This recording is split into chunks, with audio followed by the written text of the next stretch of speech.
বলেই পলকের দিকে তাকিয়ে মৃদু হাসল সে। সেই মুহূর্তে সিফাতের সাথে হঠাৎ চোখাচোখি হয়ে যাওয়ায় ফ্যাকাশে মুখে ম্লান হাসল পলক।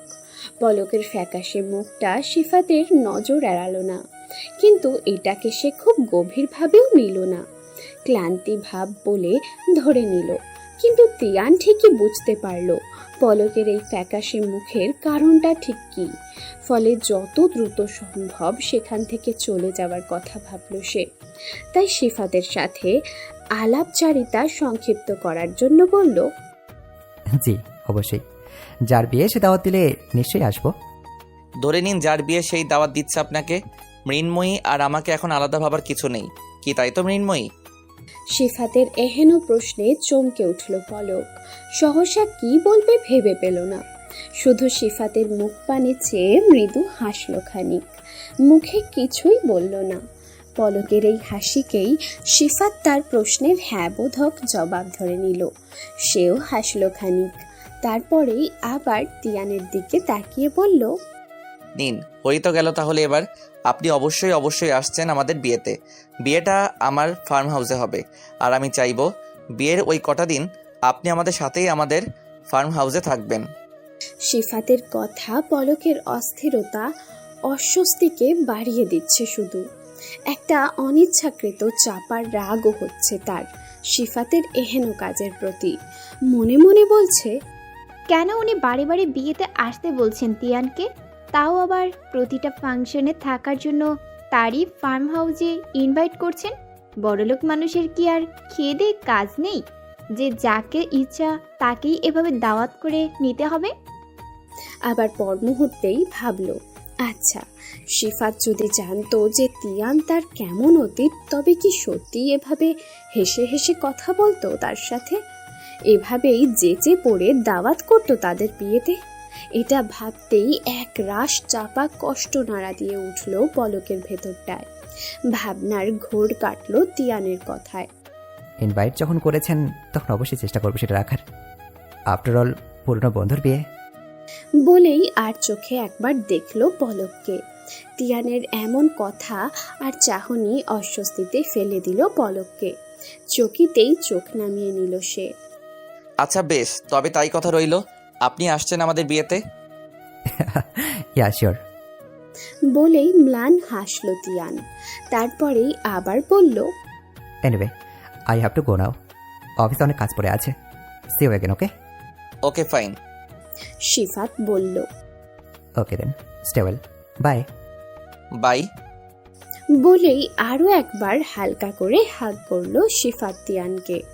ছেলেটাকে বেশ ভালো লেগেছে তার। সিফাতের থেকে বিদায় নিয়ে যেই না গাড়ির দিকে এগোতে যাবে, অমনি সিফাতের ডাকে থেমে গেল তিয়ান। পেছন ফিরে চাইতেই সিফাত বলল, তোমার অ্যাড্রেসটা? মুচকি হেসে ওয়ালেট থেকে একটা পার্সোনাল কার্ড বের করে এগিয়ে দিল সিফাতের দিকে। সিফাতও ততক্ষণে নিজের একটা কার্ড বের করে তিয়ানকে দিল। And hair is mine. Tian কার্ডটা হাতে নিয়ে দেখলো একবার, সিফাতের বিজনেস কার্ড, অফিসের অ্যাড্রেস দেওয়া। তখনই তিয়ানের খেয়াল হলো প্রোফাইল দেখেছিল সিফাত পাইলট। তাহলে এটা? ভাবনাটা কড়া নাড়তে চকিতেই প্রশ্ন করল সে। You are a pilot right? Yeah. Then এটা? এটাও আমার। ফ্যামিলি বিজনেস আছে আমাদের কিছু, নিজের ইচ্ছের কারণে পাইলট হয়েছি, বাট পরিবারের একমাত্র ছেলে হওয়ায় বিজনেসটাও দেখতে হচ্ছে। ও আচ্ছা, বেশ ভালো। আচ্ছা আসছি তবে, হ্যাঁ ভালো থাকবেন আপনি। ইয়া, ইউ টু। তারপরেই আবার পলকের দিকে তাকিয়ে তিয়ান বলল, কংগ্রেচুলেশন সেকেন্ড পলক, বাই। তিয়ানের কথায় পলক কোনো প্রতিক্রিয়া দেখালো না, বরং আগের মতোই নির্বিকার ভাবে চুপচাপ দাঁড়িয়ে রইল। পলকের এমন ভাব দেখে তিয়ান আর কথা বাড়ালো না, পেছন ফিরে নিজের গাড়িতে গিয়ে উঠে বসলো। তিয়ানের গাড়িটা ওখান থেকে যেতেই সিফাত পলকের দিকে ঘুরে তাকালো। মুখখানা কেমন শুকিয়ে আছে পলকের, তাই প্রশ্ন করলো, খুব বেশি টায়ার্ড লাগছে কি মৃন্ময়ী? তিয়ানের যাওয়ার পথেই তাকিয়েছিল পলক। সিফাতের কথায় ধ্যান ভাঙল তার। তড়িঘড়ি করে জবাব দিল, না না, ঠিক আছি আমি। আচ্ছা তাহলে চলুন ভেতরে যাওয়া যাক, ওরা সবাই অপেক্ষা করছে। লাঞ্চ সেরে শপিং শেষ করতে হবে তো। জি চলুন। পলকের সম্মতি পেয়ে তারা দুজনেই একসাথে শপিং মলের ভিতরে প্রবেশ করে রেস্টুরেন্টের দরজা দিয়ে ঢুকতেই ইয়ানা ছুটে এসে সেদিনের মতোই জাপটে ধরল পলককে। তারপর তার মিষ্টি মুখখানি উঁচু করে পলকের দিকে তাকিয়ে বলল, আসসালামু আলাইকুম মামনি, কেমন আছো তুমি? জানো আমি তোমাকে অনেকগুলো মিস করেছি। বলেই পলকের পেটে মাথা ঠেকিয়ে কোমর চাপটে দাঁড়িয়ে রইল সে। এদিকে এই ছোট্ট বাচ্চাটার মুখে সালাম আর এমন মায়া ভরা শুনে পলক অভিভূত। এই তো মাত্র কয়েকদিনের পরিচিত সে মেয়েটির, তারপরেও মেয়েটা তাকে আষ্টে পৃষ্ঠে বেঁধে ফেলেছে তার মায়ায়। কি মিষ্টি করে বলছে, আমি তোমাকে এতগুলো মিস করছি। এখন আবার মুখ গোমড়া করে আহ্লাদি হচ্ছে। ইয়ানার কাণ্ড দেখে হেসে দিল পলক। তারপর ওর মাথায় আলতো করে হাত বুলিয়ে দিয়ে ওকে নিজের থেকে ছাড়িয়ে নিল। ফ্লোরে হাঁটু গেড়ে বসে দু হাতের আঁচলায় ইয়ানার আদুরে ছোট্ট মুখখানি নিয়ে কপালে চুমু খেলো একটা। তারপর বলল, ওয়ালাইকুম আসসালাম। সোনা আম্মু, আমি আলহামদুলিল্লাহ ভালো আছি। তুমি কেমন আছো? আমিও ভালো আছি। গোমরা মুখে বলল ইয়ানা। আচ্ছা, তাহলে আমার সোনা আম্মুর মুখটা এমন গোমরা কেন? করুণ মুখে বলল পলক। তুমি তো আমাকে একটুও মিস করো না, ভালোই বাসো না আমাকে। ওহ, তাহলে আর কি, আমি যে ইনু সোনার প্রিয় চকলেটগুলো আনলাম শুধুমাত্র আমার সোনা আম্মুটা এটা পছন্দ করে বলে, তাহলে এগুলো এখন আমি কাকে দেই? ইনু আম্মুকে তো আমি ভালোই বাসি না, তাহলে এই ভালোবাসাগুলো এখন কাকে দিব আমি? ইয়ানার প্রিয় চকলেটগুলো হাতে নিয়ে বলল পলক। পলকের এহেন কথায় ইয়ানা একবার আর চোখে দেখলো তাকে।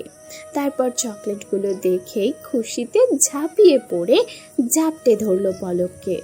বলল, থ্যাংক ইউ মামনি, I love you so much. বলেই পলকের গালে চুমু খেলো সে।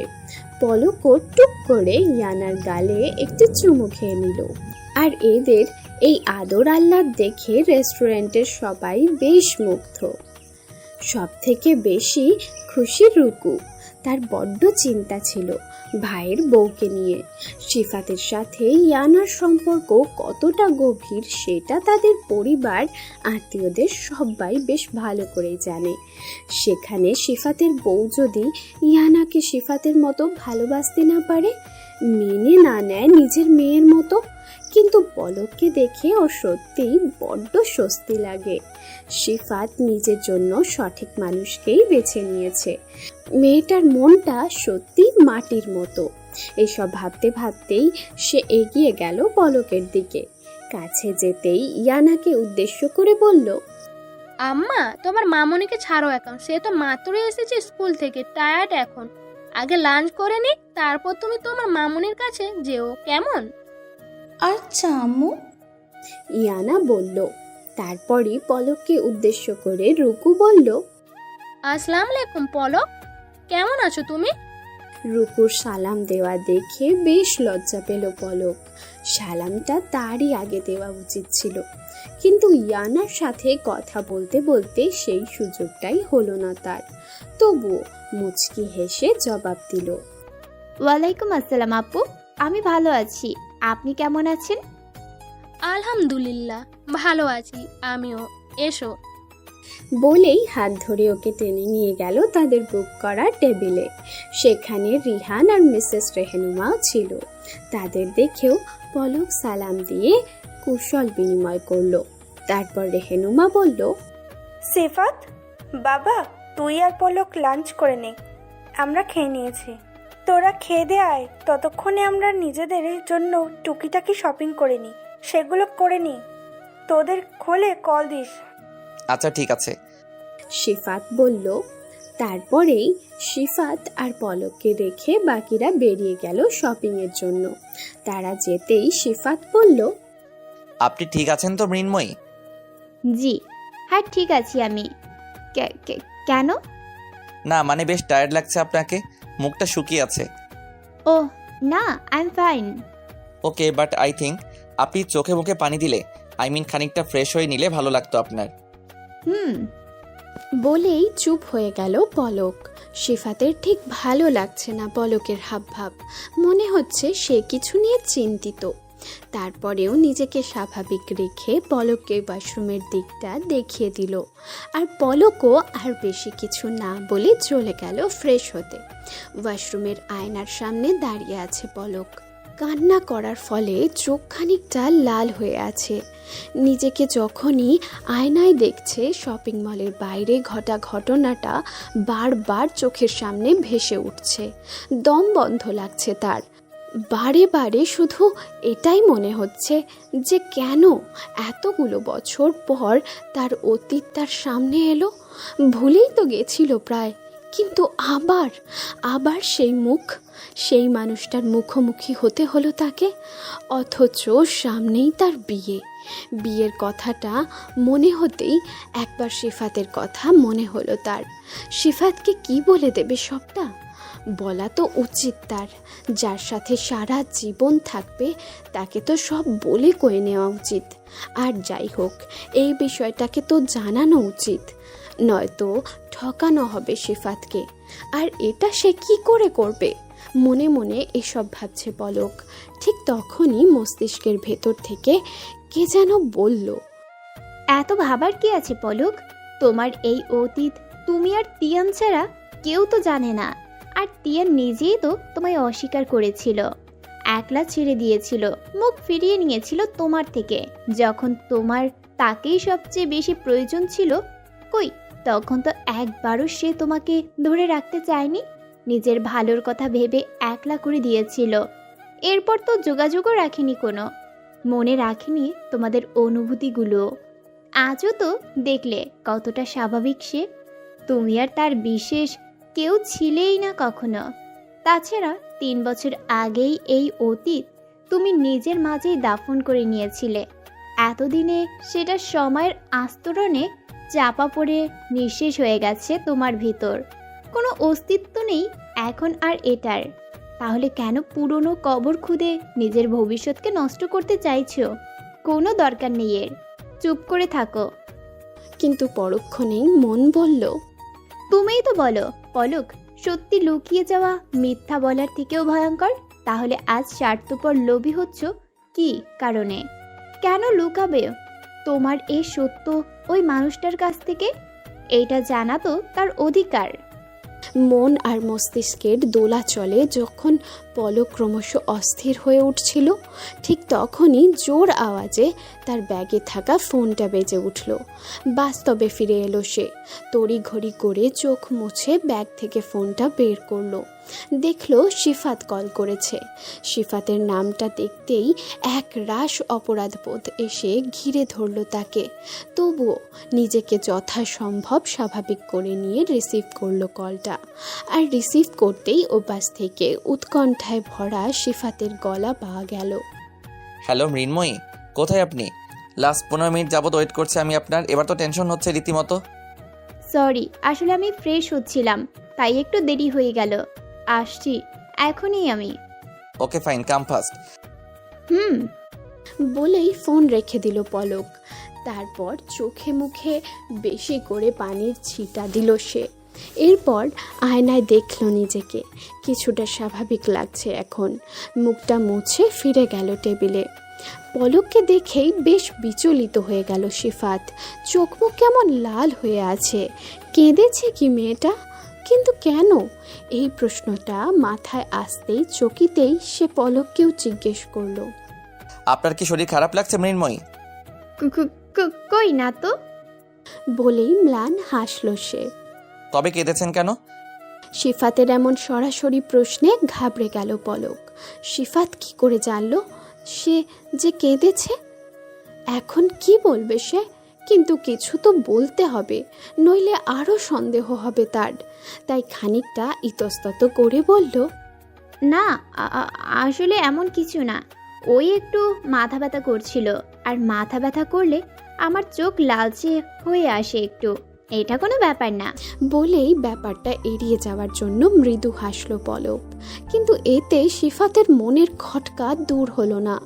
তিয়ানের সাথে দেখা হওয়ার পর থেকেই পলকের চোখ মুখে এহেন মৃদু ভাব সে খেয়াল করেছে। প্রথমে এটাকে ক্লান্তি ভাব মনে করলেও এখন অন্য কিছু মনে হচ্ছে তার। তবে এই মুহূর্তে পলককে আর বেশি ঘাঁটতে চাইল না সে, তাই স্বাভাবিকভাবেই বলল, আচ্ছা, আর সরি, আমারই আসলে উচিত হয়নি স্কুলের পরে হুট করে এভাবে আপনাকে এখানে নিয়ে আসাটা। আপা জোর করলো, আর হাতে সময়ও কম, তাই জন্য। আরে না না, কি বলছেন আপনি এসব? এমন কিছুই না, একদম ঠিক আছি আমি। আপনি অরিড হবেন না প্লিজ।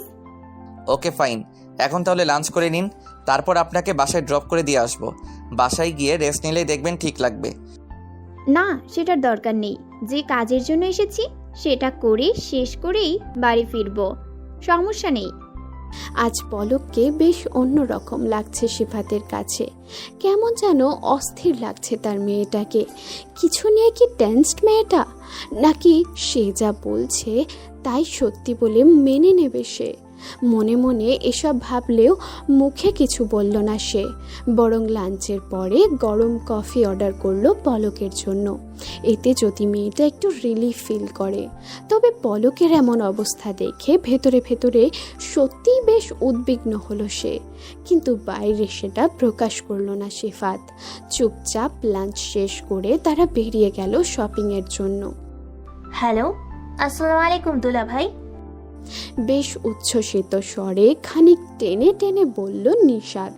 তবে ওপাশ থেকে শোনা গেল সিফাতের শান্ত, ধীর আর খানিক বিচলিত কণ্ঠস্বর। ওয়ালাইকুম আসসালাম নিশাত, কেমন আছো তুমি? সিফাতের এহেন ধীর আর কথার পরিবর্তনে মুহূর্তেই মিয়ে গেল নিশাতেই উচ্ছ্বাসিত ভাবখানা। আর সেখানে এসে চকিতেই জুড়ে বসলো কিছুটা বিচলিত ভাব। আর সেটা হওয়াটাও খুব স্বাভাবিক ছিল, কারণ পরিচয়ের সেই শুরু থেকেই সিফাত কখনো নিশাতের ডাক নামে নয়, বরং ছোট আপু বলেই সম্বোধন করে। কিন্তু আজ হঠাৎই সেই মানুষটার মুখে নিজের ডাক নামটা শুনে কেমন অদ্ভুত ঠেকলো ব্যাপারটা তার কাছে। নিশাত বরাবরই স্পষ্টভাষী আর বুদ্ধিমতীও, তাই মনে আসা চিন্তার ঢাকায় লাগাম দিতেই চকিতেই সে প্রশ্ন করল সিফাতকে, আমি তো ভালো আছি ভাইয়া, কিন্তু আপনার কি হয়েছে? নিশাতের এহেন প্রশ্নে সচকিত হয়ে গেল সিফাত। সে জানে মেয়েটা বোঝদার আর বুদ্ধিমতী, চট করেই বুঝে ফেলে সব কিছু। কিন্তু এবার তার এই প্রশ্নের কারণ সিফাত ঠিক বুঝে উঠতে পারল না, তাই জানতে চাইল, আমার কি হবে আবার? I am totally fit and fine. Yup, you can be, but this time you are a little bit unmindful too. Nishat বলল আনমাইন্ডফুল। শব্দটা শুনে সেটাকে নিজের মনেই একবার আওড়ালো সিফাত। তারপরেই নিজ থেকে ভাবার চেষ্টা করলো সে কি ভুল কিছু বলে ফেলেছে, যার জন্য নিশাত এভাবে বলছে তাকে। কিন্তু বললেও সেটা কি, সহসা কিছু ভেবে পেল না সিফাত। তাই জবাবে কি বলবে সেটাও বুঝতে পারল না সে, চুপ করে রইল। আর ওদিকে সিফাতকে চুপ থাকতে দেখে নিশাত ঠিক বুঝে নিল যে কোনো একটা সমস্যা হয়েছে। চকিতেই আবার মাথায় এলো পলক কি আবার কোনো কাণ্ড ঘটিয়েছে যার জন্য সিফাত চিন্তিত, আর এই জন্যই এমন বেখেয়ালি হয়ে কথা বলছে। আর বাড়ি ফিরেছে পর থেকে তো পলকও কেমন চুপচাপ হয়ে আছে। সেই যে সন্ধ্যায় নিজের ঘরে গিয়ে ঢুকেছে, রাতে খেতে অবধি আসেনি। নিশাত গেছিল ডাকতে, কিন্তু সে বলেছে খাবে না, মাথা ব্যথা করছে, ঘুমাবে সে। নিশাত ভেবেছে সারাদিন বাইরে থাকায় সত্যিই বেশ ক্লান্ত সে, তাই আর বিরক্ত করেনি। কিন্তু এখন সিফাতের এমন অবস্থা দেখে বেশ ভালো রকম খটকা লাগছে তার। কিছু তো একটা নিশ্চয়ই হয়েছে, নয়তো তারা দুজনেই এমন এসব 7-5 ভেবেই সে ঠিক করলো সিফাতকেই জিজ্ঞেস করবে সবটা। তাই বেশ আদুরে আর ভরসাদায়ক গলায় প্রশ্ন করলো সে সিফাতকে। কি হয়েছে ভাইয়া, বলা যাবে কি আপনার এই ছোট আপুটাকে? আপু কিন্তু এতটাও ছোট নয় যে বুঝবে না। নিশাতের এমন ধাঁচের কথায় বিচলিত অবস্থাতেও প্রশান্তির হাসি হেসে দিল সিফাত। এই মেয়েটা সত্যিই অনেক বুদ্ধিমতী আর কিউট, অনেকটা তার রুকু আপার মতো। কিভাবে যেন বুঝে যায় সবটা, তখন চাইলেও লুকোচুরির কোনো সুযোগই থাকে না। আর সে এও জানে এই মুহূর্তে নিশাত ছাড়া তাকে সাহায্য করার মতো কেউ নেই। তাই কোনো রকম ভনিতা ছাড়াই বলল, তেমন কিছু হয়নি ছোট আপু, জাস্ট সারাদিনের ঘোরাঘুরিতে টায়ার্ড একটু। তাই? হ্যাঁ। বেশ। আচ্ছা শোনো, তোমার বুবু কই? ওর ফোনটা বন্ধ সম্ভবত। ফোন বন্ধ? মনে মনে কথাটা ভেবেই বেশ অবাক হলো নিশাত, কারণ পলক কখনো তার ফোন বন্ধ রাখে না। আর সে খুব একটা ফোন ইউজ করে না যে চার্জ শেষ হয়ে যাবে তাড়াতাড়ি। তাহলে সে কি ইচ্ছা করে ফোন বন্ধ করে রেখেছে? কিন্তু কেন? এসব ভাবতেই এবার সত্যি সত্যি বেশ চিন্তায় পড়ে গেল নিশাত। কিন্তু সেই চিন্তাটা সিফাতের কাছে প্রকাশ করলো না।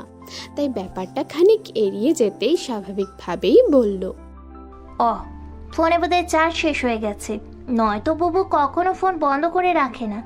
আর আপনি এই সামান্য বিষয় নিয়ে এতটা ওয়ারিড হচ্ছেন ভাইয়া? বিয়ের আগেই এত চিন্তা নিজের হবু বউয়ের জন্য? শেষ কথাটা খানিক রসিকতা করেই বলল নিশাত। নিশাতের এহেন কথায় ফোনের ওপারে সিফাত মুচকি হাসল শুধু, কিন্তু কিছু বলল না। নিশাত ছোট হলেও বেশ গুছিয়ে সব হ্যান্ডেল করতে পারে, এটা সিফাত জানে। তাই এই ব্যাপারটাও যে সে বেশ সচেতনভাবে এড়িয়ে যেতেই ফোনে চার্জ নেই বলল, সেটা সিফাতও ঠিক বুঝতে পারল।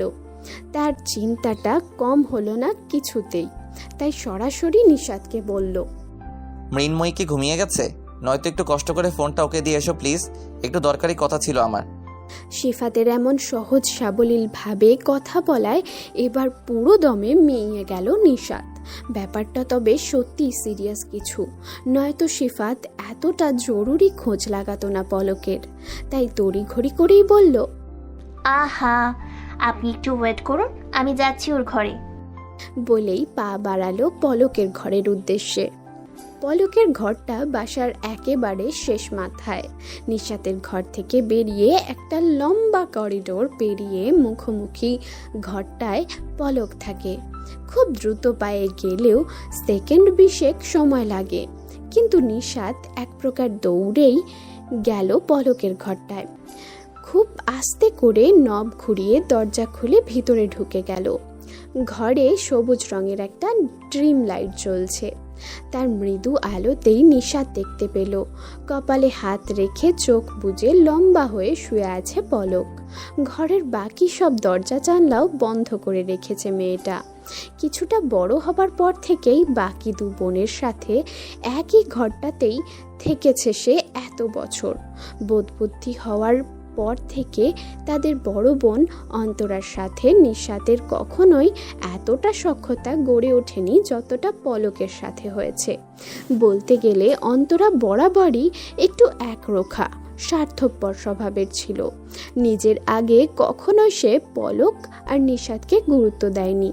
তাই একই ঘরে যখন 3 বোন থাকার কথা উঠেছিল, সে নিজের জন্য আলাদা একটা খাট বানিয়ে নিয়েছিল বাবার কাছে আবদার করে।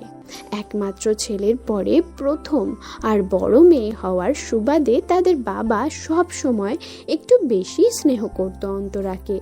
এই নিয়ে নিশাতের একটু আধটু অভিযোগ থাকলেও পলক কখনোই কিচ্ছু বলতো না।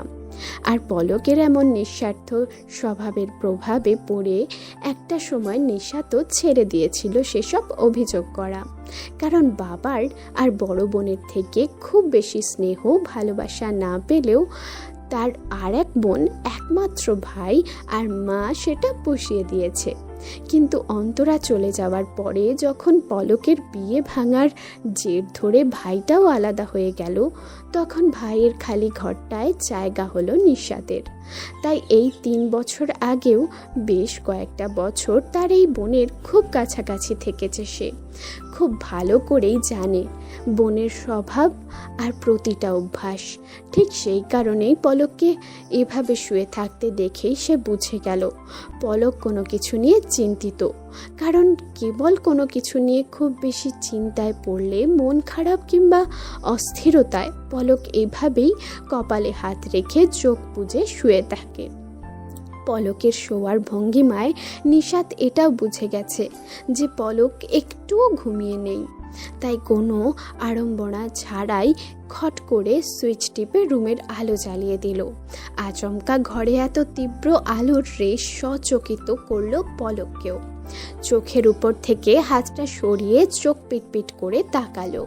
বেশ দীর্ঘ সময় চোখ বুজে থাকার কারণে হঠাৎ করেই আলোটা সহ্য হলো না পলকের। তাই কিছুটা সময় নিয়ে ধীরে ধীরে চোখ খুলে উঠে বসলো সে। বিছানার কাছে আবিষ্কার করলো নিশাতকে। কোমরে 2 হাত দিয়ে মুখে কিছুটা রাগ রাগ ভাব নিয়ে দাঁড়িয়ে আছে তার সামনে। আর নিশাত আবিষ্কার করলো বিধ্বস্ত মুখে তার বোনকে। কেঁদে কেটে চোখ লাল করে ফেলেছে একেবারে। কিন্তু কেন, কি এমন হয়েছে আবার? এবারে সত্যি অনেক বেশি চিন্তায় পড়ে গেল নিশাত। কিন্তু এই মুহূর্ত কিছু জিজ্ঞেস না করাই ঠিক হবে বলে মনে করলো সে। ফলে ওভাবেই চুপ করে দাঁড়িয়ে রইল বিছানার কাছে। আর হঠাৎ করে বোনকে এভাবে নিজের ঘরে দেখতে পেয়ে মুহূর্তেই কিছু ঠাউর করতে পারল না পলক। রুমের বন্ধ জানলায় পর্দা টানা থাকায় এখন রাত নাকি সকাল সেটাও বুঝতে পারল না। তাই সময় দেখার জন্য বিছানা হাতড়ে ফোনটা হাতে নিল সে। বোনকে ফোন হাতে নিতে দেখেই গম্ভীর গলায় নিশাত বলল, ফোন বন্ধ হয়ে আছে তোর? ফোন বন্ধ শুনে অবাক হলো পলকও। মনে মনে ভাবল, কই, সে তো ফোন বন্ধ করেনি। শপিং মল থেকে বেরোনোর সময় যখন শেষবার নিশাতের সাথে কথা হয়েছিল তখনও তো 67% চার্জ ছিল ফোনে, দেখেছিল সে। তাহলে ফোন বন্ধ হলো কিভাবে? আর ওর ফোন বন্ধ সেটা নিশাতই বা জানলো কি করে? ব্যাপারটা মাথায় কড়া নাড়তেই চট করে ফোনের পাওয়ার বাটনে প্রেস করলো পলক। আর সাথে সাথেই ফোনের লক স্ক্রিনের আলোটা জ্বলে উঠে জানান দিল যে ফোনটা বন্ধ নয়। ফোনের আলো জ্বলে উঠতে দেখে 2 বোনই বেশ চমকে গেল। এবার নিশাত চেঁচিয়ে উঠল, বলল, এই, তোর ফোন তো বন্ধ না, তাহলে ভাইয়া তোকে কল করে কেন পাইতাছে না? তুই আবার ভাইয়া নম্বর ব্লক দিচ্ছিস না? নিশাতের এমন অহেতুক আর আচমকা আক্রমণাত্মক কথায় থতমত খেয়ে গেল পলক। হতবম্ব চোখে বোনের দিকে তাকিয়ে বলল, আমি কেন ব্লক করব তারে? আর ফোনই বা বন্ধ হবে? এটুকু বলতেই ফোনের স্ক্রিনে চোখ পড়ল পলকের। দেখলো ফোনটা এরোপ্লেন মোডে সেটা হয়ে আছে। কখন এমন হয়েছে সেটা পলক নিজেও জানে না। এদিকে বোনকে এভাবে ফোনের দিকে তাকিয়ে থেমে যেতে দেখে নিশাতও উঁকি দিল ফোনের স্ক্রিনে। দেখতে পেল ওটা এরোপ্লেন মোডে আছে। সেটা দেখে হতাশাজনক একটা শ্বাস ফেলে নিজের ফোনটা বাড়িয়ে দিল বোনের দিকে। কাট কাট গলায় বলল, নে ধর, ভাইয়া লাইনে আছে, কথা বল। নিশাতের কথা সহসা কিছু বুঝে উঠতে পারল না পলক, কিন্তু হাত বাড়িয়ে ফোনটা ঠিকই নিল। পলক ফোনটা হাতে নিতেই নিশাত বলল, কথা শেষ হলে ফোনটা দিয়ে আসিস, অ্যালার্ম দেওয়া আছে, লাগবে আমার। বলেই উল্টো দিকে ঘুরে দরজা লাগিয়ে দিয়ে বেরিয়ে গেল ঘর থেকে। হঠাৎ ঘটা এ ঘটনার আগা মাথা কিছুই বুঝল না পলক। ফোনের দিকে তাকিয়ে দেখল রাত 11:15 বাজে। এত রাত নিশাতের ফোনে সিফাতের কল দেখে অবাক হলো সে। তারপর একটা ছোট্ট ক্লান্তির শ্বাস ছেড়ে কানে নিয়ে ঠেকালো ফোনটা। শান্ত কিন্তু কিছুটা ভারী স্বরে বলল, হ্যালো, আসসালামু আলাইকুম। নিশাত ফোন হোল্ড করতে বলার পর মিনিট 2 পেরিয়ে গেছে। এর মাঝে বেশ কয়েকবার ফোন চেক করে ফেলেছে শিফাত।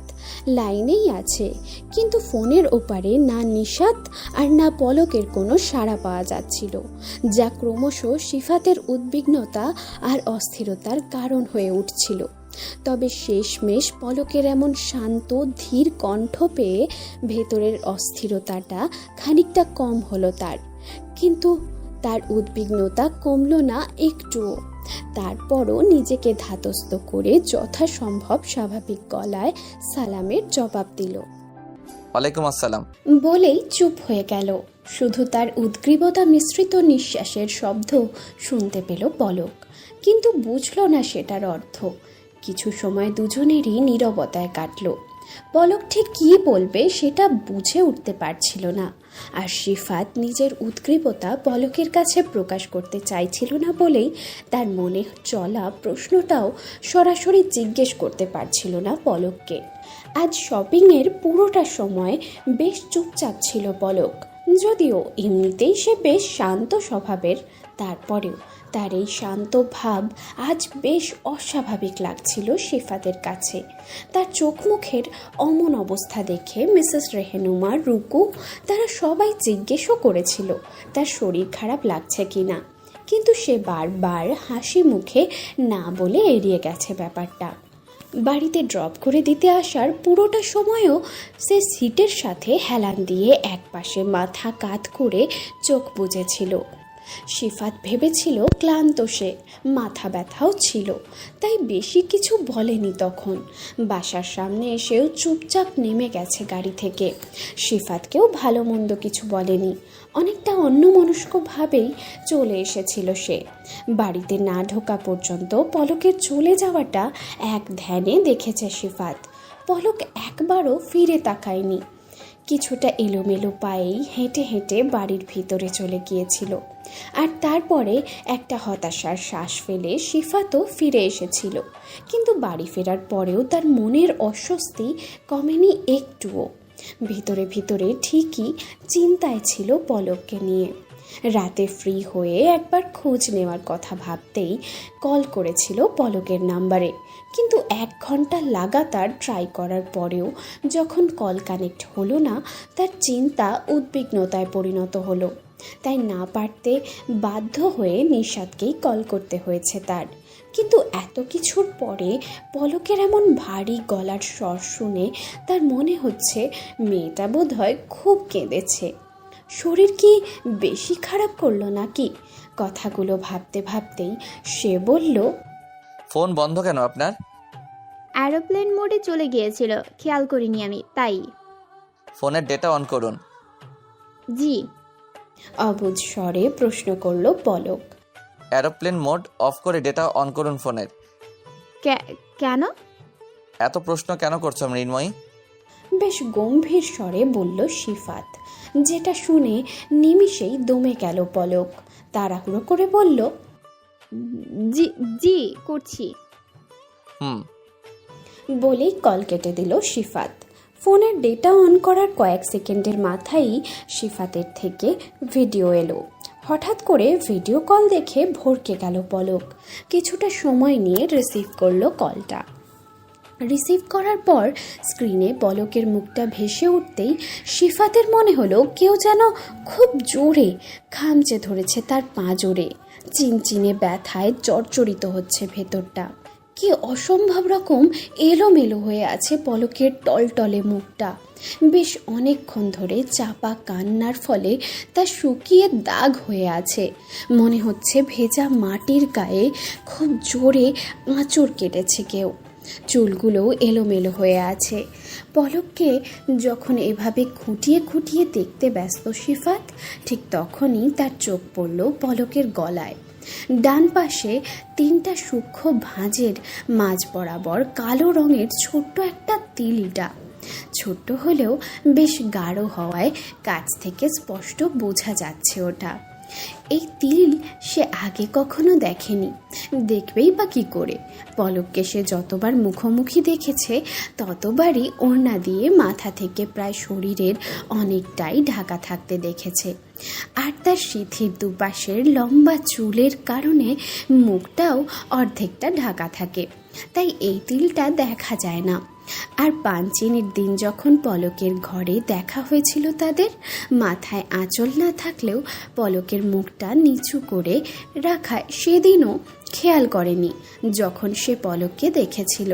কিন্তু আজ সেই তিলটা দেখার পর বেশ কিছুক্ষণ সেখানেই চোখ আটকে গেল তার। মুগ্ধতায় ডুবে গেছে সে। পলকের মেটে গায়ের রঙের সাথে কি সুন্দর মানিয়েছে তিলটা। খুব করে টানছে তাকে, ছুঁয়ে দেওয়ার কিঞ্চিত লোভও হচ্ছে। এসব ভেবেই মুচকি হাসল সে আপন মনেই। সিফাতকে এভাবে তাকিয়ে থাকতে দেখেও কারণটা ঠিক বুঝল না পলক, কিন্তু অস্বস্তি হচ্ছে তার, উসখুস করছে সে।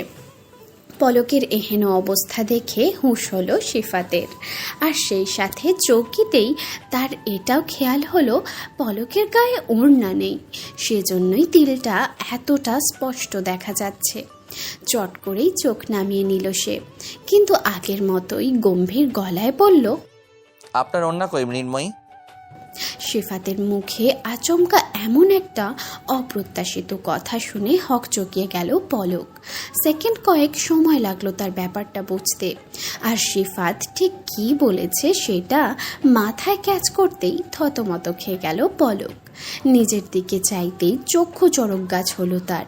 তড়িঘড়ি করে ফোনটা বালিশের উপর উল্টো করে রেখে আশেপাশে ওড়না খোঁজা শুরু করলো।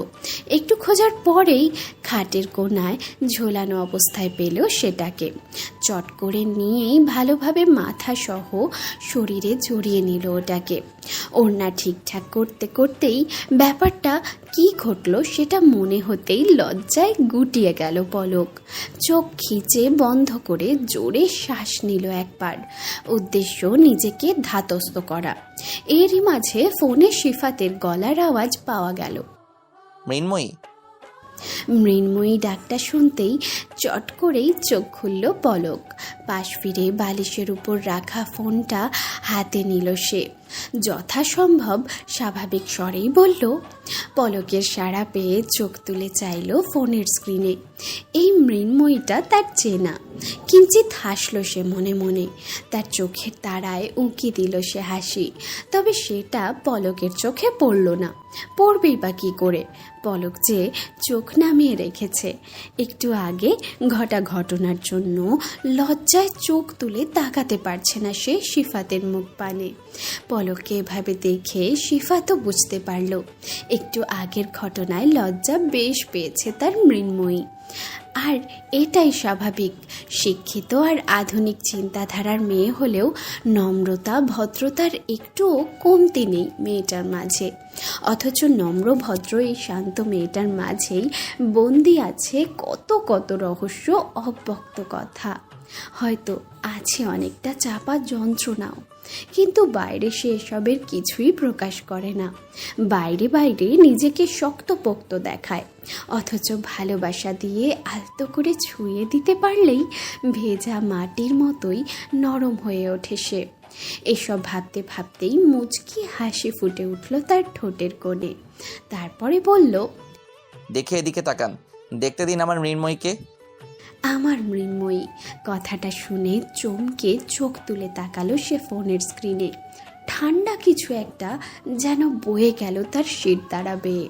হতভম্ব চোখে তাকিয়ে রইল ফোনের স্ক্রিনের দিকে। এদিকে তার মৃন্ময়ীর এহেন অবস্থা দেখে ঠোঁটের হাসিটা চওড়া হলো সিফাতের। তারপর মিষ্টি হেসে খানিক রসিকতা করেই বলল, এ কি হাল করেছেন আপনি আমার মৃন্ময়ীর? পুরো ভুতুরে টাইপ লাগছে তাকে। এখন তো চাইলেই অনায়াসে কোনো হরর ফিল্মের ক্যারেক্টার হিসেবে চালিয়ে দেওয়া যাবে। বলে সজোরে হাসতে লাগলো সে। সিফাতের এমন ঠাট্টায় চকিতের রাগ হলো পলকের। রাগ মিশ্রিত ভারী ভারী গলায় বলল, আপনার মৃন্ময়ী যা খুশি হোক, তাতে আমার কি? আর তার কোনো কিছুর দায়ভার আমি নিয়ে রাখিনি।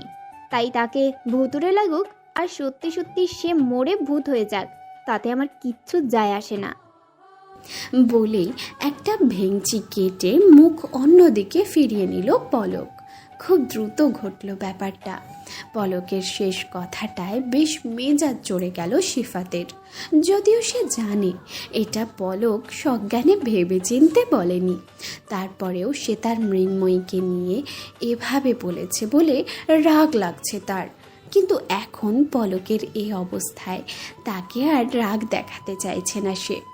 তাই নিজের রাগকে যথাসম্ভব দমিয়ে রেখেই গম্ভীর গলায় সে বলল, তবে চাইবো এমন কিছু ঘটার আগে যেন আমার অস্তিত্ব ফুরিয়ে যায় এই পার্থিব জগতে। কারণ এখন মৃন্ময়ী ছাড়া অর্ধজীবিত থাকার মতো মরণ যন্ত্রণা সহ্য করার ক্ষমতাটা শেষ হয়ে গেছে আমার বহু আগেই। ভরাট শূন্যতায় ডোবা ওই শান্ত চোখের তারায়, পদ্মপাতার জলের মতো টলটলে চাউনির ওই মুখখানির মায়ায়। সিফাতের এহেন কথায় পলক স্তব্ধীভূত। দুই একটা হার্টবিটও মিস করে গেল বুঝি সে। বিস্ফারিত নয়নে তাকিয়ে আছে সে, দৃষ্টি অনির্ধারিত কোথাও একটা, কিংবা কোথাও নয়। সিফাতের কথাগুলো তখনও দাপিয়ে বেড়াচ্ছে মস্তিষ্কের শিরায় শিরায়। নিঃশ্বাসের চলন ক্রমশ বাড়ছে তার। এক প্রকার ঘোরের মধ্যে আছে সে। মানুষটার সাথে আর পরিচয় মাসখানেকও হয়নি, তবে মানুষটা তাকে তার অনেকটা আগে থেকেই চিনে জানে। কিন্তু এতে করে কি কাউকে এভাবে নিজের জন্য চাওয়া যায়? তার মস্তিষ্কের সাথে নিজের অস্তিত্ব জুড়ে নেওয়া যায়? কোনো উত্তর ভেবে পায় না পলক। এদিকে পলকের কোনো সাড়া না পেয়ে হতাশ হলো সিফাত। মনে মনে ভাবল, মেয়েটা এমন কেন? এরপরেও কি সে বুঝবে না আমি তাকে কতটা চাই, নিজের করে চাই? একটা হতাশার শ্বাস ছেড়ে গম্ভীর স্বরে ডাকলো পলককে। মৃন্ময়ী। পলকের ঘোর কাটল সিফাতের ঠান্ডা অথচ গম্ভীর স্বরে। চমকে তাকালো সে ফোনের স্ক্রিনে। দেখতে পেল ভীষণ রকম শান্ত চোখে সিফাত তাকিয়ে আছে তার দিকে। সেই দৃষ্টিতে কিছু একটা ছিল, হয়তো তখনও পলকের থেকে কিছু শোনার তাগিদটা সিফাতের চোখের ভাষায় প্রকাশ পাচ্ছিল। পলক সেটা দেখলো, কিন্তু ঠিক কী বলবে বুঝে উঠতে পারছিল না সে। তাই চুপ করে রইল। পলকের এভাবে চুপ করে থাকাটা আর ভাল লাগছিল না সিফাতের। তাই এই মুহূর্তটাকে সযত্নেই এড়িয়ে গেল সে। কথার প্রসঙ্গ পাল্টে জিজ্ঞেস করলো, রাতে খাওয়া হয়েছে আজ?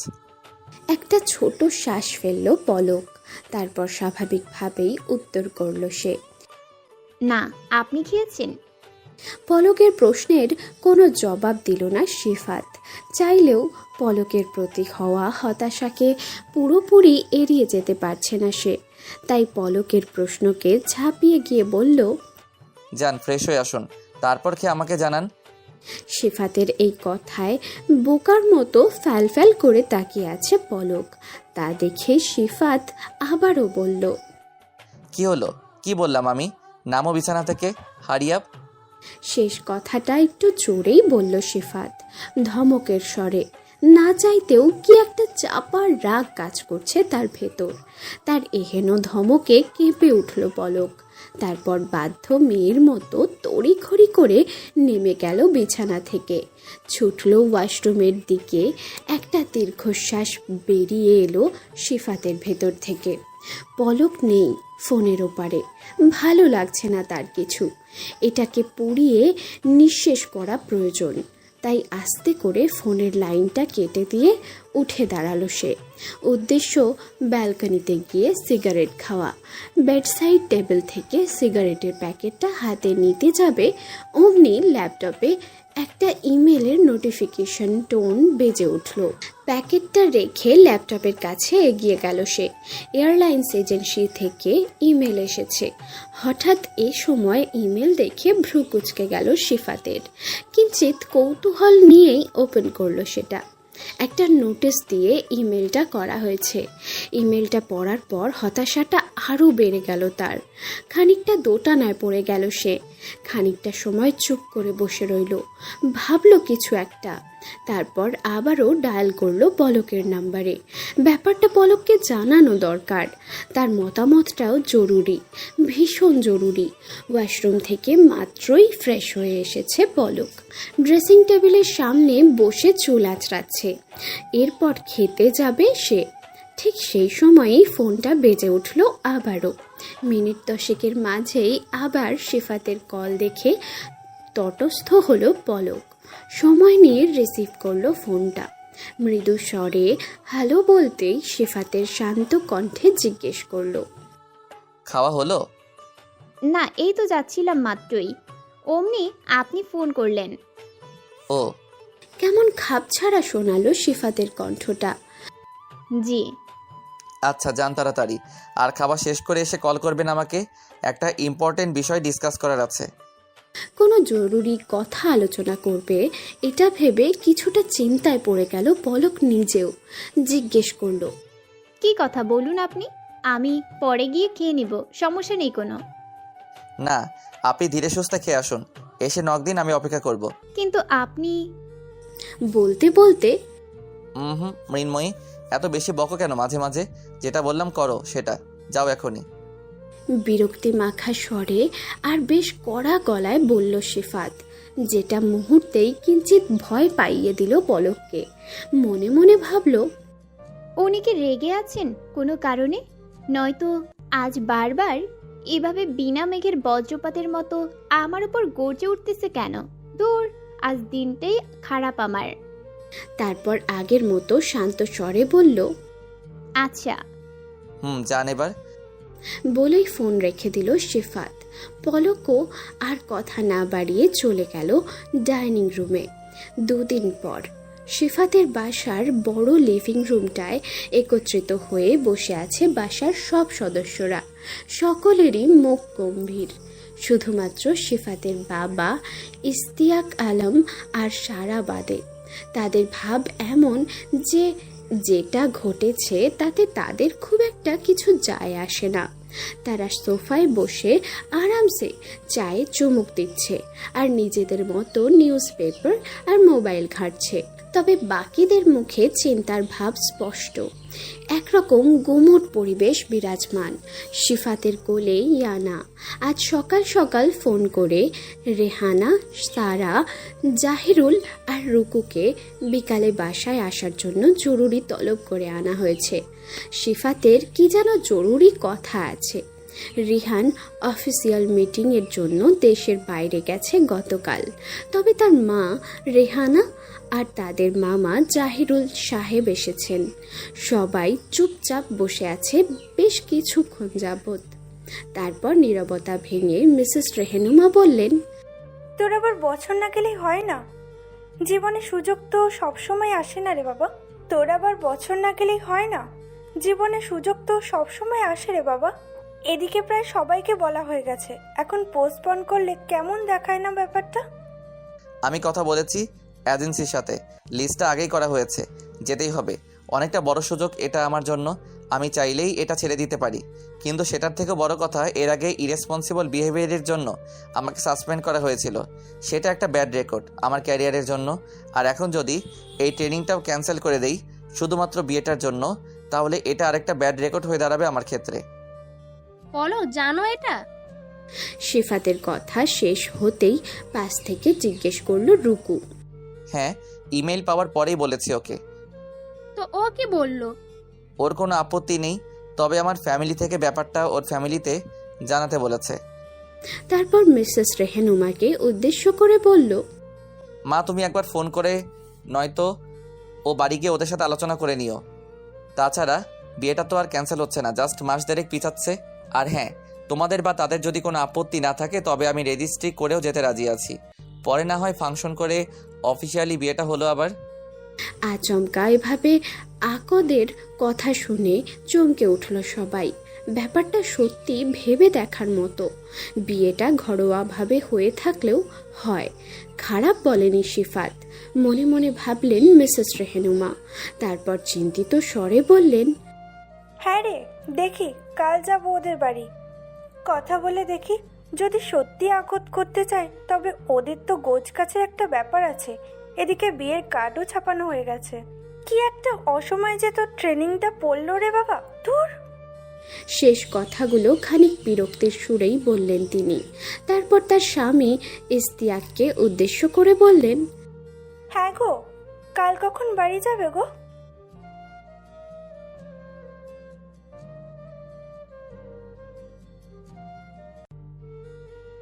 একরকম গা ঝাড়া দিয়ে বললেন তিনি কথাগুলো।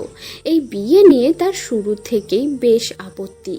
একে তো পলক একেবারেই মধ্যবিত্ত পরিবারের মেয়ে, দেখতেও শ্যামলা, আর সিফাত ছেলে তার পাইলট।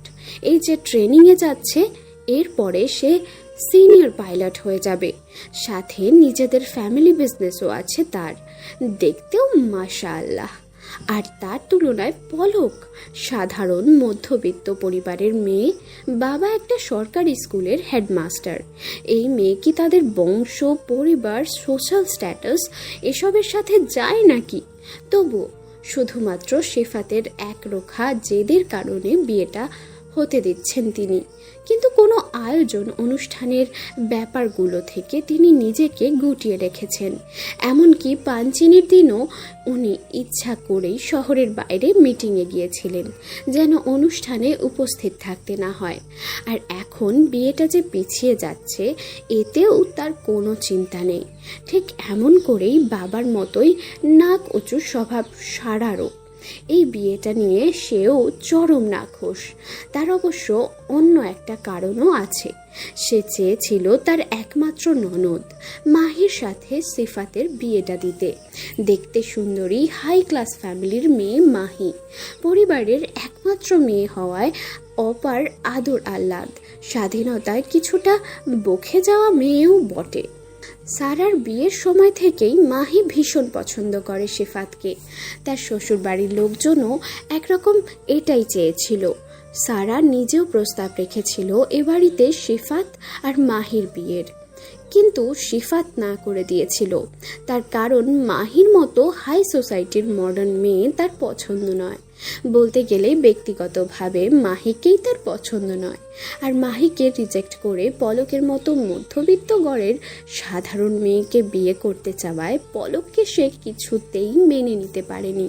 নিহাত ভাইয়ের মুখের উপর কিছু বলতে পারে না বলে চুপ করে আছে, কিন্তু আদতে এই বিয়ে নিয়ে তার বিন্দুমাত্র কোনো আগ্রহ নেই। পাঞ্চেনির দিনও কেবল আবিদের জোড়াজোড়িতেই যেতে বাধ্য হয়েছিল সে। এদিকে মিস্টার ইস্তিয়াকের এহেন ধাঁচের কথায় তেতিয়ে উঠলেন মিসেস রেহেনুমা। ঝাঁঝালো গলায় বললেন, হ্যাঁ গো, কাল কখন বাড়ি যাবে? ওই বাড়ি সমস্যা কি তোমার? হ্যাঁ, ছেলে কি শুধু একা আমার? তোমার না, তোমার একমাত্র ছেলের বিয়ে, তো সেটার প্রতি কি তোমার কোনো দায় দায়িত্ব নেই? কি একটা গা ছাড়া ভাব শুরু করেছো তুমি। থাক না মা, যে যেটা চাই না সেটা তার উপর জোর করে চাপিয়ে দেওয়ার কিছু নেই। তুমি ছোট মা, মামা আর রুকু আপাকে এদের সাথে করে নিয়ে যেও। আমিও যেতাম, বাট কিছু জরুরি কাজ আছে আমার। ট্রেনিংয়ে যাওয়ার আগে অফিসের কাজগুলো গুছিয়ে যেতে হবে। তুমি প্লিজ আমার তরফ থেকে সরি বলে দিও ওনাদেরকে। আপা, তুই প্লিজ যাস ওদের সাথে। সরি বলার কি আছে ভাইয়া? তুমি যে তাদের মেয়েকে যেচে পড়ে বিয়ে করতে যাচ্ছ, এটা তো তাদের সাতকুলের ভাগ্য। তো বিয়েটা তোমার যখন ইচ্ছে করবে, এতে তাদের কি কিছু বলার কি আছে? সিফাতের কথায় ফোড়ন কেটে বলল সারা। সারা? ধমকে উঠল রুকু। সে জানে তার বোনটা বরাবরই এমন, কিন্তু তাই বলে নিজের ভাইয়ের হবু বউ, নিজের হবু ভাবিকে নিয়েও এমন করে বলার সাহস হয় কি করে? আমাকে ধমকাচ্ছ কেন আপা? যা সত্যি তাই তো বললাম। না জানি কি বলে কই আমার ভাইটার ব্রেন ওয়াশ করেছে এই মেয়ে। আর আমার ভাইটাও কি সুন্দর অমন চালচুলোহীন মিডল ক্লাস ফ্যামিলির একটা মেয়েকে বিয়ে করতে একদম উঠে পড়ে লেগেছে। বলেই একটা ভেঙচি কাটল সে। সারার এহেন কথায় এবারে চরম মেজাজ খারাপ হলো রুকুর, সাথে ঘরে উপস্থিত বাকি মানুষগুলো। মেয়েকে সাপোর্ট করে ইস্তিয়াক সাহেব একটা তাচ্ছিল্যের হাসি হাসলেন পলকের প্রতি। তবে সিফাত চুপচাপ ইয়ানাকে কোলে নিয়ে বসে রইল। চোয়াল শক্ত হয়ে গেছে তার, মাথার শিরাও ফুলে গেছে, তবুও সে চুপচাপ বসে আছে, কিছু বলছে না সারাকে। কিন্তু রুকু চুপ করে নেই, আর না থেমে আছে বাকিরাও। সবাই একত্রে প্রতিবাদ করে উঠল সারার কথার সাপেক্ষে। রেহেনা বললেন, এসব কি কথা সারা? দুদিন পরে যে মেয়েটা তোর ভাইয়ের বউ হবে তাকে নিয়ে এভাবে বলছিস তুই? এমন নিচু মন মানসিকতা কবে হলো তোর? পাশ থেকে রেহেনুমা আলমও বললেন, এইটুকু চিনিস তুই পলককে? হ্যাঁ, মেয়েটার মন মানসিকতা সম্পর্কে বিন্দুমাত্র ধারণা নেই তোর। আর কি যেন বললি? তোর ভাইয়ের ব্রেন ওয়াশ করেছে ও না? আরে ওরে তো তুই নাই চিনলি, তুই তোর ভাইকে তো তুই চিনিস। ব্রেন ওয়াশ হওয়ার মতো ছেলে সে। অমন হইলে তো কবে ওর ব্রেন ওয়াশ করে তোর ননদের সাথে তুই তোর ভাইয়ের বিয়ে দিতিস। জানি তো, আমি সবই বুঝি। মা, শোনো সারা, তোমার ভাইয়ের যথেষ্ট বয়স হয়েছে, নিজের বা আমাদের জন্য সঠিক সিদ্ধান্ত নেওয়ার ক্ষমতাও হয়েছে তার। সে যখন পলকমাকে যখন সে পছন্দই করেছে, তখন কিছু একটা ভেবেই করেছে। সেই উপযুক্ত হবে তার জন্যেই, এমনকি এই পরিবারের জন্য। আর তুমি নিজের কথাগুলো সংযত করতে শেখো। নিজের কথায় কাউকে হার্ট করার অধিকার নেই তোমার।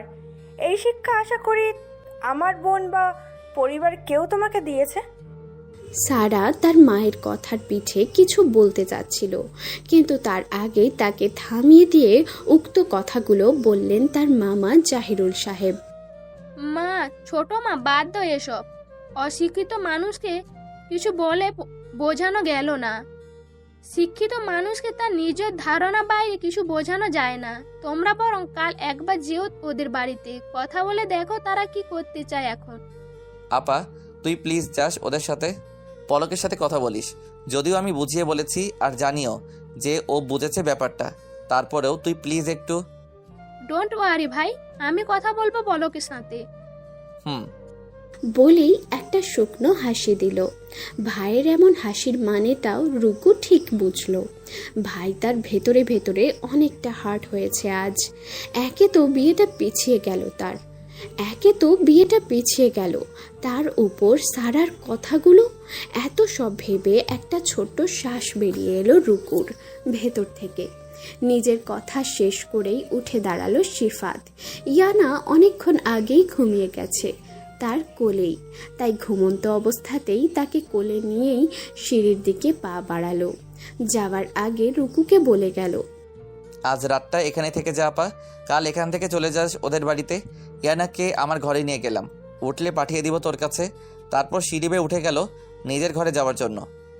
এদিকে সিফাতের ওই কথাগুলো যে ইনডাইরেক্টলি সারাকে উদ্দেশ্য করেই বলেছে সে, এটা সেখানে উপস্থিত সকলেই বুঝল। কথাগুলো ছিল সহজ ভাষায় ভীষণ রকম অপমানজনক, সেটাও জানে সকলেই। এমনকি সারাও বুঝলো ভাইয়ের এই কথাগুলো ছিল তার কথার জবাবে তার ঠান্ডা মাথায় করা তীব্র প্রতিবাদ। তবে এর প্রতিক্রিয়া হলো বিপরীত।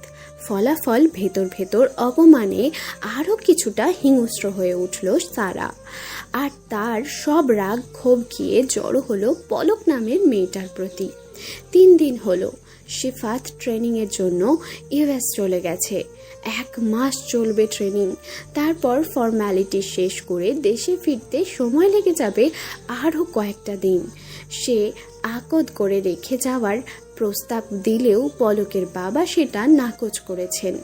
তিনি চান সিফাত ট্রেনিংটা শেষ করে ভালোভাবে আগে দেশে ফিরুক, তারপর আগের প্ল্যান অনুযায়ী আনুষ্ঠানিকতা করে তবেই তিনি মেয়ে বিদায় করবেন।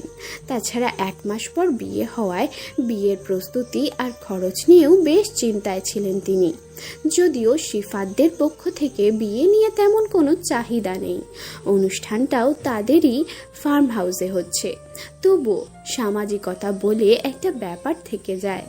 সিফাতদের মতো এত আয়োজন খায় খরচা করতে না পারলেও মেয়েকে একেবারেই শূন্য হাতে তো শ্বশুরবাড়ি পাঠিয়ে দিতে পারেন না তিনি। কিন্তু এসব চিন্তার পরেও ছেলে পক্ষের কথার উপর কথা বলতে পারেননি। একে তো সব জেনেও তারা যেচে পড়ে এসে মেয়ে নিতে চাইছে, তারপর যদি তার কথায় কিছু মনে করে বিয়েটা নিয়ে কোনো আপত্তি করে, তাই 1 মাসের অল্প সময়েও তিনি বিয়েটা দিতে রাজি হয়েছিলেন। তবে এখন বিয়েটা পিছিয়ে যাওয়ায় তিনি বরং কিছুটা স্বস্তি পেয়েছেন। হাতে 2 মাস সময় পাওয়া গেল। এবার ধীরে সুস্থে তিনি বিয়ের প্রস্তুতি নিতে পারবেন। তাই বিয়েটা আরও 2 মাস পরে হবে বলে ঠিক করেছেন 2 পরিবারের সদস্যরা। তবুও এই নিয়ে সিফাতের কিছুটা মন খারাপ হয়ে গেছে। তিয়ানের সাথে দেখা হওয়াকে কেন্দ্র করে পলকের প্রতিক্রিয়ার ব্যাপারটা অজান্তেই একটা অজানা আশঙ্কার সৃষ্টি করেছিল সিফাতের মনে। তার ওপর আবার বিয়েটাও পিছিয়ে গেল আরও 2 মাস। সে ভেবেছিল অন্তত আকদ করে রেখে যাবে, পলককে নিজের করে তবেই নিশ্চিন্ত মনে পাড়ি দেবে অন্য দেশে। কিন্তু পলকের বাবা সেটা চায়নি বলে সেও আর কিছু বলেনি এই নিয়ে। ট্রেনিংয়ে যাওয়ার আগে মাত্র 7 দিন সময় পেয়েছিল সে, যার জন্য অফিসের কাজ গুছিয়ে যেতে হয়েছে তাকে। বেশ ব্যস্ত সময় গেছে তার সেই দিনগুলোয়। পলকের সাথেও আর যোগাযোগ হয়নি কোনো, কিন্তু তাই বলে যাওয়ার আগে পলকের থেকে একবার বিদায় নেবে না এমন তো আর হয় না। তাই চলে যাওয়ার আগের রাতে অফিস শেষে বাসায় ফিরে কল করলো পলককে। রাত তখন 12:07 বাজে। পলক তখনও স্টাডি টেবিলে বসা। একদিন পর তার ক্লাসের বাচ্চাগুলোর সাপ্তাহিক ক্লাস টেস্ট, প্রশ্নপত্র তৈরি করছিল সে। ঠিক তখনই টেবিল কাঁপিয়ে ভাইব্রেশন মোডে বেজে উঠল ফোনটা। হাতের কাছ থেকে খানিকটা দূরেই রাখা ছিল ফোনটা। প্রশ্ন লিখতে লিখতে এক নজর তাকালো সে ফোনটার দিকে। স্ক্রিনে ভেসে ওঠা নামটা দেখে বেশ অবাক হলো সে। দেয়াল ঘড়িতে তাকিয়ে সময় দেখে নিল সে। এত রাতে সিফাতের কল করার কথা নয়। কোনো সমস্যা হলো কি? কথাটা ভাবতে ভাবতেই রিসিভ করলো কলটা। তারপর স্বভাব সুলভ শান্ত স্বরে সালাম দিল। হ্যালো, আসসালামু আলাইকুম। ওয়ালাইকুম আসসালাম মৃন্ময়ী, একটা ফোনের ডেটা অন করুন তো, কল দিচ্ছি আমি। বেশ জলদি জলদি বলল সে কথাগুলো, যেন কোনো কিছুর কারণে বড্ড তাড়ায় আছে সে। বলেই কল কেটে দিল পলক। তারপর ফোনের ডেটা অন করলো। অপেক্ষায় রইল সিফাতের কলের। ডেটা অন করার মিনিট 2 পরেই সিফাতের হোয়াটসঅ্যাপ নাম্বার থেকে কল এলো পলকের ফোনে। ভিডিও কল করেছে সে। ভিডিও কল দেখতেই আজ বেশ তটস্থ হয়ে গেল পলক। সেদিনের ওড়নার ঘটনায় ঢের শিক্ষা হয়েছে তার। তাই কল রিসিভ করার আগে ওড়নাটা ঠিকঠাক করে জড়িয়ে নিল গায়ে। তারপর ধীরে সুস্থে রিসিভ করলো কলটা। কিন্তু কল রিসিভ করার পর ফোনের ওপাশে আর কাউকে পাওয়া গেল না। ভ্রু কুঁচকে গেল পলকের। ফোনটা বিছানার দিকে তাক করে রাখা মুখোমুখিভাবে। বিছানার উপর এক কোণে একটা বড় লাগেজ রাখা। মনে হচ্ছে লাগেজ গোছানো হচ্ছে, কোথাও যাওয়ার প্রস্তুতি চলছে। কিন্তু সেখানে সিফাত নেই। এক নজর চোখ বোলালো পলক ঘরটায়। বিছানার দিক থেকে যতটা দেখা যাচ্ছে বেশ ছিমছাম গোছানো ঘর বলে মনে হলো তার কাছে। বিছানার কাছ ঘেঁষে একটা সাইড টেবিল রাখা। টেবিলের উপর লম্বা একটা ল্যাম্পশেড। সিফাতের একটা ছবি ফ্রেম করা, পাইলটের ইউনিফর্ম পরা, চোখে সানগ্লাস আর মাথায় ক্যাপ, পলিশড শুজ। প্লেনের সামনে লাগেজ হাতে দাঁড়িয়ে আছে, মুখে কি সুন্দর প্রাণোচ্ছল হাসি। ছবিটা দেখে মনে হলো বেশ আগের, কিছুটা অন্যরকম লাগছে তাকে। ছবিটার সামনেই একটা ওয়ালেট, ঘড়ি আর গাড়ির চাবি রাখা। ব্যাস, এর চাইতে বেশি আর কিছু দেখা যাচ্ছে না। পলক যখন ঘর পর্যবেক্ষণে ব্যস্ত তখনই এক ঝলকে সিফাত ক্রস করে গেল ক্যামেরাটার সামনে দিয়ে। পলকের ধ্যান ভাঙল এতে। এরপরেই শোনা গেল সিফাতের কথার আওয়াজ। এই মৃন্ময়ী, কেমন আছেন আপনি? কথাটা বলতে বলতেই কোথাও একটা যাচ্ছিল সিফাত। কিন্তু সিফাত ক্যামেরা ক্রস করে যাওয়ার সময় যতটুকু তাকে দেখা গেছে তাতেই এক প্রকার থতমত খেয়ে গেল পলক। মেরুন রঙের একটা টি শার্ট আর ছাই রঙা 3/4 একটা প্যান্ট পরা, পায়ে ঘরে পরার স্লিপার।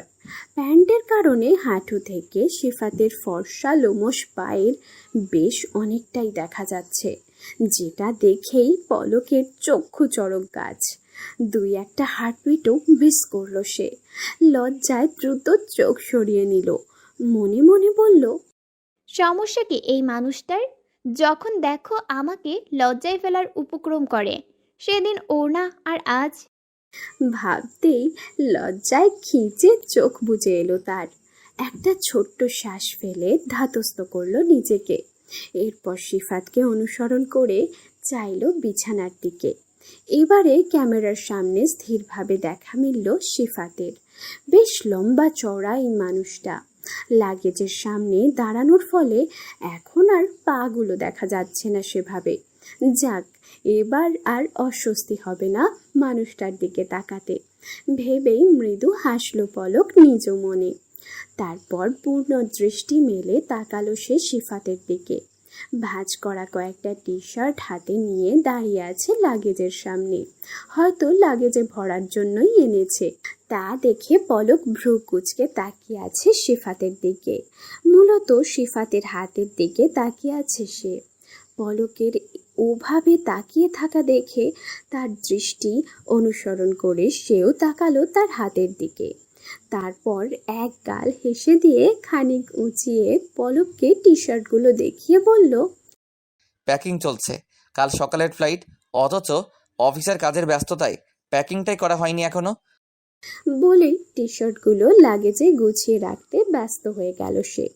তারপর ওগুলো গোছাতে গোছাতেই বলল, তো মিস মৃন্ময়ী, কেমন আছেন আপনি? দিনকাল কেমন যাচ্ছে আপনার? আর হ্যাঁ, সরি এত রাতে কল করার জন্য। আসলে হয়েছে কি, এতদিন ভীষণ ব্যস্ত ছিলাম। মাস দেড়েকের জন্য যাচ্ছি তো, অফিসের কাজ গুছিয়ে দিয়ে না গেলে বাবার সমস্যা হতো। আর ওখানে গেলে ট্রেনিংয়ে বিজি হয়ে যাব। কখন সময় হবে না হবে কন্ট্যাক্ট করার কে জানে। আর যাওয়ার আগে আপনার সাথে একবার দেখা করে যাব না, সেটা কি করে হয় বলুন? আপনি তো ভুলেও একবার কল করবেন না জানি, আপনার তো মনেই পড়ে না আমাকে। কিন্তু আমি তো মিস করি আপনাকে, তাই অজ্ঞতা বাধ্য হয়ে আমাকেই এত রাতে ভিডিও কল করতে হলো। বলেই খানিক ফিচলে হাসলো সিফাত। তার টি শার্টগুলো গোছানো শেষ। তারপর আবার এসে ক্যামেরা ক্রস করে চলে গেল কোথাও। একটু পরেই ফিরে এলো হাতে আরও কয়েক সেট শার্ট প্যান্ট নিয়ে। পলক ধারণা করে নিল উপাসটায় বোধহয় আলমারি। এতক্ষণ যাবৎ পলক চুপচাপ দেখে যাচ্ছে সিফাতের কাণ্ড কারখানা। সিফাত যে অতক্ষণ ধরে এত বকবক করছে সেটার বিপরীতে কোনো কিছুই বলেনি সে। হঠাৎ সে খেয়াল করলো সিফাত বেশ চিন্তিত মুখে লাগেজ থেকে কিছু কাপড় একবার বের করছে আবার ঢোকাচ্ছে। ৩-৪ বার এমন করার পর পলক জিজ্ঞেস করলো, অ্যাডজাস্ট হচ্ছে না ওইগুলো। কাপড়গুলো রেখে ফোনের দিকে চাইল সিফাত। অসহায় মুখ করে ডায়ে বায়ে মাথা নাড়িয়ে না বোঝালো। খানিক বিচলিত ভঙ্গিতে পলক পড়ল, দেখি, দেখান তো আমাকে। আচমকা পলকের এমন একটা কথা শুনে অবাক হলো সিফাত। মনে মনে কি যেন ভেবে মৃদু হাসল সে। তারপর এগিয়ে এসে ফোনটা লাগেজের কাছে নিয়ে গেল। লাগেজের ভেতরটা দেখালো পলককে। পলকও চোখ বুলিয়ে নিল লাগেজটা একবার। তারপর বলল, প্যান্টগুলো লম্বা করে নিচের দিকে দিয়ে প্যাক করুন, আর ওগুলোর উপর এক সাইডে আপনার শার্ট আর অন্য সাইডে টি শার্টগুলো রাখুন। ইউনিফর্মগুলো শার্টের সাথে রাখুন। বাকি যতটা জায়গা থাকবে সাইডে, ওখানে আপনার টুকিটাকি জিনিসগুলো আরামসে অ্যাডজাস্ট হয়ে যাবে। আর আপনার টাওয়ালটা কাপড়ের উপর বিছিয়ে নিলেই সুন্দর মতো অ্যাডজাস্ট হয়ে যাবে সবটা। বলেই নিজের কাজে নিজেই খুশি হয়ে উচ্ছ্বসিত ভঙ্গিতে হাসল সে। সিফাত মুগ্ধ হয়ে দেখছে সে হাসি। এই প্রথম সে পলককে এভাবে হাসতে দেখেছে। প্রেয়সীর মুখে এই হাসি রোদ্দুরে বৃষ্টির মতোই শুদ্ধ আর স্নিগ্ধ লাগলো তার। সিফাতকে এভাবে তাকিয়ে থাকতে দেখে থমকে গেল পলক। দ্রুত চোখ নামিয়ে নিল সে। তা দেখে সিফাতও তটস্থ হলো। হালকা কেশে গলা ঝেড়ে বলল, হ্যাঁ, 2 মিনিট ওয়েট করুন, আমি প্যাকিংটা শেষ করে নেই। আর বিছানায় রাখা বাকি কাপড়গুলো আলমারিতে তুলেই আসছি, তারপর আরামসে কথা বলবো আপনার সাথে। বলেই তার সেই ভুবন ভোলানো হাসিখানা হাসলো পলকের উদ্দেশ্যে। পলক মুগ্ধ হয়ে দেখল সে হাসি। তারপর ধীর কণ্ঠে বলল, জি। পলকের সম্মতি পেয়ে সিফাত গিয়ে ফোনটা আবার আগের জায়গায় রাখলো, যেখান থেকে সিফাতকে পুরোপুরি দেখা যাচ্ছে। পলক দেখছে সিফাতকে, মনোযোগ দিয়ে দেখছে। মানুষটা বড্ড গোছালো, নিজের কাজ নিজে করতেই পছন্দ করে। কি সুন্দর সব কিছু ম্যানেজ করে চলে। আর এই মানুষটাই কিনা তার মতো সাধারণ একটা মেয়েকে পছন্দ করলো নিজের জন্য। কথাটা ভেবে আপন মনেই হাসলো পলক। তবে এই হাসি সিফাতকে নিজের জন্য পাওয়ার খুশিতে নাকি তাকে চাওয়ার জন্য সিফাতের প্রতি দুঃখ প্রকাশ করে ছিল কে জানে। সিফাতের প্যাকিং শেষ, লাগেজ লক করে সাইড টেবিলের পাশে দাঁড় করিয়ে রাখলো সে। অতঃপর এসে বসলো সোফায়, ফোনের মুখোমুখি। তারপর বলল, এই জন্যই বোধহয় লোকে বলে একটা বয়সের পর প্রত্যেক ছেলেরই একটা বউ থাকা লাগে। সময় অসময়ে ইনস্ট্যান্টলি এসব টুকটাক হেল্প সাজেশনের জন্য হলেও লাগে। আজ আমিও প্রমাণ পেলাম সেটার। বলেই সজোরে হাসল সে। পলক লজ্জা পেয়ে গেল সিফাতের কথায়। মাথা নিচু করে মিঠি মিঠি হাসতে লাগলো সে আপন মনে। সে হাসির কিছুটা ফুটে উঠল তার ঠোঁটের কোণেও। তারপর সিফাতের কথায় মুখ তুলে চাইল ফোনের স্ক্রিনের দিকে। ভেবেছিলাম খুব তাড়াতাড়ি আপনাকে পার্মানেন্টলি নিয়ে আসবো এই ঘরের মালকিন করে। আমার সমস্ত দায়িত্ব আপনার হাতে তুলে দিয়ে রিল্যাক্স করবো এবার কিছুটা। আপনাকে চিরতরে কাছে পাওয়ার লোভেই মাত্র 1 মাস পরে বিয়েটা করতে চেয়েছিলাম আমি, কিন্তু হাই কি কপাল আমার, তা আর হতে দিল কই। বেশ দুঃখ আর আফসোস করে কথাগুলো বলল সিফাত। জন্ম, মৃত্যু, বিয়ে এসব তো সম্পূর্ণ রিজিকের ব্যাপার। এসব নিয়ে মন খারাপ বা আফসোস করতে নেই। শান্ত কণ্ঠে বলল পলক। মৃন্ময়ী। ঘোর লাগানো কণ্ঠে ডাকল সিফাত। এহেন ডাকে শিউরে উঠল পলক। একটা তীক্ষ্ণ ঠান্ডা স্রোত বয়ে গেল তার মেরুদণ্ড বেয়ে। সহসা কিছু বলতে পারল না সে, কিন্তু সিফাত বলল। আর সিফাতের বলা কথাটা মুহূর্তেই স্তব্ধ করে দিল পলককে। এত দুর্লভ কেন হচ্ছেন আপনি? এত কেন অপেক্ষা করতে হচ্ছে আমার আপনাকে নিজের করে পাওয়ার জন্য? তবে কি শুধু আমি একাই চাইছি আপনাকে নিজের জন্য? আপনি কি চাইছেন না আমার হতে? বেশ কিছুটা সময় স্তব্ধ নয়নে তাকিয়ে রইল পলক সিফাতের মুখ পানে। সিফাতও তাকিয়ে আছে পলকের দিকে। তার মুখে হতাশা আর চাপা কষ্টের ছাপ। করুণ ওই মুখখানা দেখলে যে কারোর বুকের ভেতরটায় হু হু করে উঠবে। চোখে অদ্ভুত এক ঘোর, বড্ড শান্ত অথচ ঘোর লাগা সে চোখের দৃষ্টিতে এক ধ্যানে তাকিয়ে থাকাও দায়। পলকও পারল এই যন্ত্রণা মাখা করুণ মুখ আর শান্ত চোখের দিকে তাকিয়ে থাকতে। চকিতেই চোখ নামিয়ে নিল সে। তারপর শান্ত ধীর স্বরে বলল, চাই, তবে আগে আপনি ভালোভাবে আপনার ট্রেনিং শেষ করে আসুন। এরপরে আপনি যা চান তাই হবে। অপেক্ষায় থাকবো আমি। বলেই লাজুক হাসল পলক। পলকের বলা কথাগুলো এক পশলা বৃষ্টির মতো মুহূর্তেই সিফাতের সব হতাশা আফসোস ধুয়ে মুছে দিল। বড় বড় বৃষ্টির ফোঁটার মতো এসে ঝরঝর করে ভিজিয়ে শান্ত করে দিল তার অশান্ত মনের যত কারবার। অদ্ভুত এক সুখানুভূতি এসে ছুঁয়ে গেল তাকে। এখন বেশ স্বস্তি লাগছে তার, ফুরফুরে লাগছে খুব। প্রত্যুত্তরে এক প্রশান্তির হাসি উপহার দিল সে পলককে। সিফাতের এই হাসি ছুঁয়ে দিল পলককেও। সিফাতকে শান্ত করতে পেরেছে সে। এখন স্বস্তি পাচ্ছে সে নিজেও। আর এই স্বস্তি হাসি হয়ে ফুটে উঠল তার ঠোঁটের কোণে। আর চকিতেই তা ছড়িয়ে পড়ল সমস্ত চোখে মুখেও। গাড়ির সাথে হেলান দিয়ে স্কুল গেটের সামনে দাঁড়িয়ে আছে তিয়ান। চোখে কালো সানগ্লাস, হাতে ফোন নিয়ে কিছু একটা ঘাঁটাঘাঁটি করছে সে। একটু পরে স্কুলের ছুটির ঘন্টা বাজতেই এত বাচ্চাদের মধ্যে ফাইয়াজের জন্য অপেক্ষা করছে সে। ফাইয়াজ তার ভাইয়ের ছেলে, ক্লাস 1-এ পড়ে। আজ স্কুলে খেলতে গিয়ে পড়ে গেছিল সে। হাতে হাঁটুতে কিঞ্চিত ছিলে গেছে নাকি, তাই বাড়িতে ফোন করা হয়েছিল যেন গার্জিয়ান এসে নিয়ে যায়। এই অবস্থায় স্কুল বাসে সব বাচ্চাদের সাথে পাঠাতে চায়নি স্কুল কর্তৃপক্ষ। তাই ভাই আর ভাবি দুজনেই কর্পোরেট অফিসার। মূলত তারা কলিগ ছিল, আর সেখান থেকেই দুজনের পরিচয়। অতঃপর প্রণয়, আর তারপর বিয়ে। দুজনেই ব্যস্ত মানুষ, কাজ ছেড়ে আসা অসম্ভব, তাই তাই অগত্যা তিয়ানকেই আসতে হয়েছে অফিস ছেড়ে। ছুটি হওয়ার কিছুক্ষণ পরেই ভিড়টা কিছুটা হালকা হয়ে এলো। তারপরেই ফাইয়াজকে দেখা গেল একজন মেয়ের হাত ধরে কিছুটা খোঁড়াতে খোঁড়াতে এগিয়ে আসছে গেটের দিকে। হাতে আর হাঁটুতে ব্যান্ডেজ করা, মুখটা কাঁদো কাঁদো তার। বেশ ভালোই চোট লেগেছে বোধহয় বেচারার।